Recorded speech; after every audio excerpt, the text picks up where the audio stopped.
Well, tonight a memorial continues to grow at Park Tavern where two people tragically lost their lives. This happened last night in St. Louis Park when a driver went through the crowd that was gathered on the patio.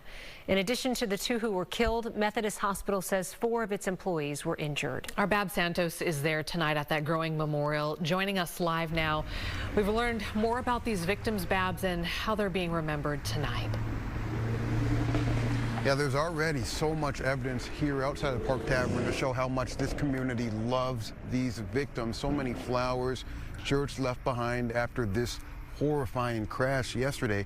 And also today, several fundraisers have started online already, bringing in tens of thousands of dollars. I feel helpless. I feel so devastated to wake up to this. Mangled furniture has been replaced with dozens of beautiful flowers and t-shirts outside of Park Tavern. The restaurant closed Monday, but that didn't stop hundreds of grieving people from stopping by throughout Labor Day to pay their respects. After tragedy struck Sunday night, a crash here killing 2 people and injuring 4 more. They're going to have a long road to recovery and rehab. These are wonderful people, the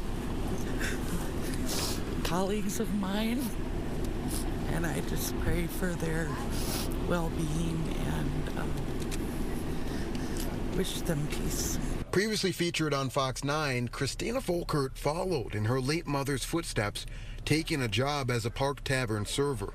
This place is so special I'm sorry. They took really good care of her.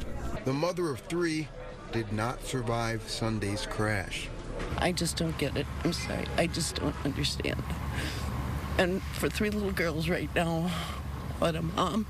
Oh my God, I can't believe it. A Methodist Hospital ICU worker also died, while the hospital says 4 more nurses were injured. As Dr. Thomas Stark explained, their group was at a going-away party celebrating new beginnings for a co-worker after her final day on the job. That woman now among the badly injured, after the restaurant's owner says a car came barreling into them. Someone came in and started asking everyone if they were a paramedic. Minnesota State Patrol are now investigating. Authorities say the driver attempted to park his car before slamming into the crowd. He was arrested on suspicion of criminal vehicular homicide. If there's any malfeasance, I just pray that justice is served. Tonight it remains unclear exactly how or why this crash happened. The man behind the wheel of the car, a 56-year-old, does have a history of driving while intoxicated, but again, it's unclear if alcohol was a factor here last night. We can say, though, that that man is being held on suspicion of criminal vehicular homicide, and if he is or when he is formally charged, we will identify him here on Fox 9. Live tonight in St. Louis Park, Babs Santos, Fox 9. All right. Thank you, Babs.